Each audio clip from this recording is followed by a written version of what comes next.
পুরুষ মানুষ বাইক পছন্দ করে না এমন হয়তো আপনি 2 থেকে 1 জন খুঁজে পেতে পারেন। ছেলেদের জীবনে আর কিছু থাকুক আর না থাকুক একটা বাইক কেনার স্বপ্ন থাকবেই। আর এই স্বপ্ন পূরণের দিনটি অনেক বিশেষ দিন একজন ছেলের জীবনে। আজকের ভিডিওতে আমার এক ছোট ভাই সেই স্বপ্ন পূরণের দিনটিকে আপনাদের সাথে শেয়ার করব। সম্পূর্ণ ভিডিও জুড়ে আমি মাহমুদ আছি আপনাদের সাথে and welcome to our channel one the way. আমাদের যাত্রা শুরু হলো বরগুনা থেকে। আমরা যাচ্ছি পটুয়াখালীর SDL মোটরসে। বরগুনাতে সুজুকি ছাড়া অন্য সব বাইকের শোরুম বর্তমানে রয়েছে। পটুয়াখালী যাওয়ার জন্য প্রথমে আমাদের আমতলী যেতে হবে।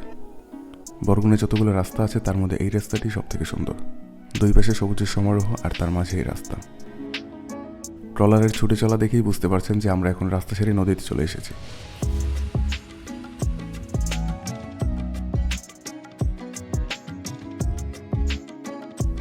20 মিনিটের মতো ট্রলার যাত্রা শেষে এখন আমরা পায়রা নদীর অন্য পারে চলে এসেছি।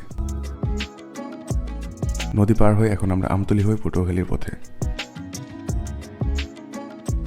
ঢাকা থেকে কুয়াকাটা যাওয়ার সময় এই রাস্তা দিয়ে যেতে হয়।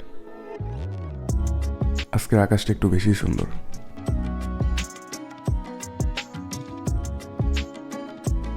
বরিশাল বিভাগের ম্যাক্সিমাম রাস্তাগুলোই এমন, দুই পাশে সবুজ মাঠ আর তার মধ্য দিয়ে রাস্তা।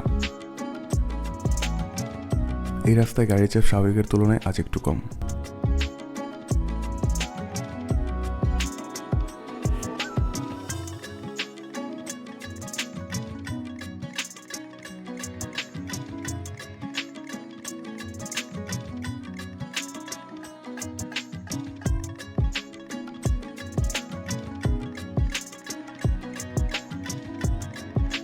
প্রায় 1 ঘন্টা ব্যাকযোগে আসার পরে এখন আমাদের কাঙ্ক্ষিত শোরুমে এসে পৌঁছালাম।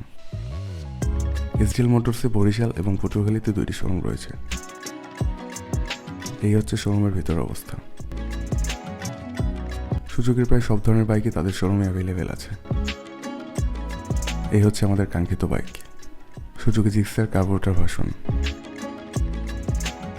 এই হচ্ছে আমাদের ছোট বাবু, যার বাইক কেনার জন্য আমাদের এখানে আসা। টাকা পে করে ফর্মালিটি শেষ করার পরে এখন আমাদের বাইক রেডি করা হচ্ছে। রেডি বলতে battery line are looking glass. Finally আমাদের বাইক রেডি। ছোটোবাবু এখন টেস্ট রাইড দিবে। বাইক কেনার পরে ফার্স্ট রাইডের যে একটা ফিল, এটা যে বাইক কিনে সেই বুঝতে পারে।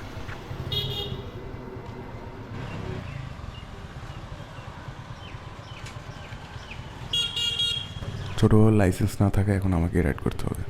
ফুয়েল নিয়ে শেষে এখন আমরা পটুয়াখালী চৌরাস্তার দিকে যাচ্ছি। সেখান থেকে পায়রাকুঞ্জ ফেরিঘাট হয়ে আমরা বাড়ি যাব। এদিক থেকে বরগুনা দূরত্ব একটু কম, তবে রাস্তা অনেক মোড় থাকায় সময় একটু বেশি লাগে। পায়রা নদী অনেক বড় নদী না?